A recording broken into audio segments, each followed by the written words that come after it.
Bolton Council have been loaning money to Birmingham Council, who went bust. Is that correct?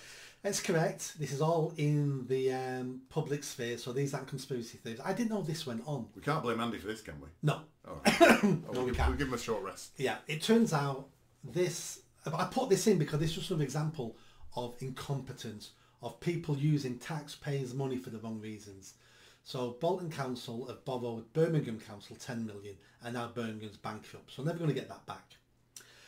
And then I mentioned this on Twitter and Facebook because I thought this was a one-off, and some said, Nick, this is not a one-off, this has been going on for ages, and lots of councils do it. Here's what Bolton does. So they took a screenshot of a Bolton Council's financial records of who they've borrowed money to. There's a list of other councils in there. So there's two things here.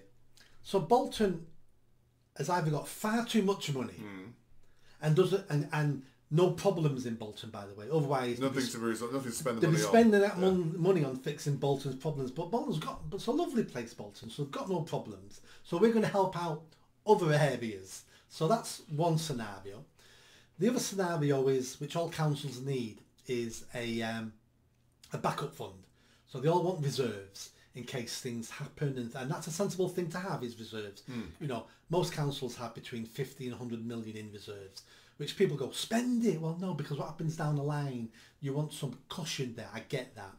So if that's their cushion, what are they doing investing it in dodgy deals?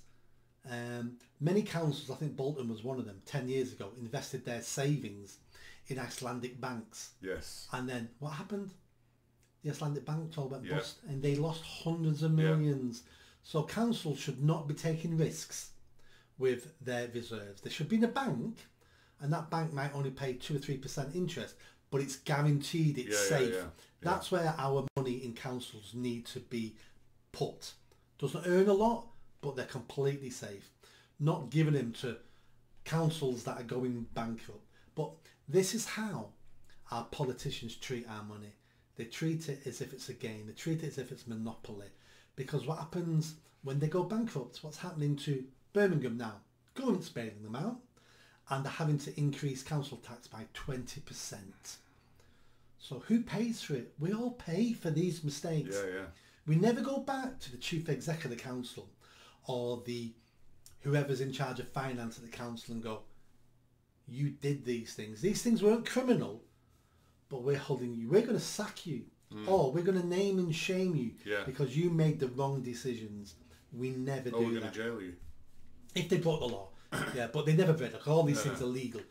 But if I'm mayor, I'm going to be looking at these things, and I'll be telling the public. I'll be saying to the people of Bolton, do you know this is going on? Do you know they're risking your money for the benefit of other councils? They're more interested in the people of Birmingham than your future. You need to know this so you can vote in better politicians. Than your future or your present. Yes. Things that need fixing now in Bolton. There's lots of things fixing in Bolton. I'm damn right there is. If you like that video, don't forget to subscribe to the channel, hit that notification bell and comment. And if you like what I'm saying about running for Mayor of Greater Manchester, then stick around. Tell your family, tell your friends. The only way I'm going to have a chance of winning is a grassroots movement. So be part of that movement and hit that bell. Thanks.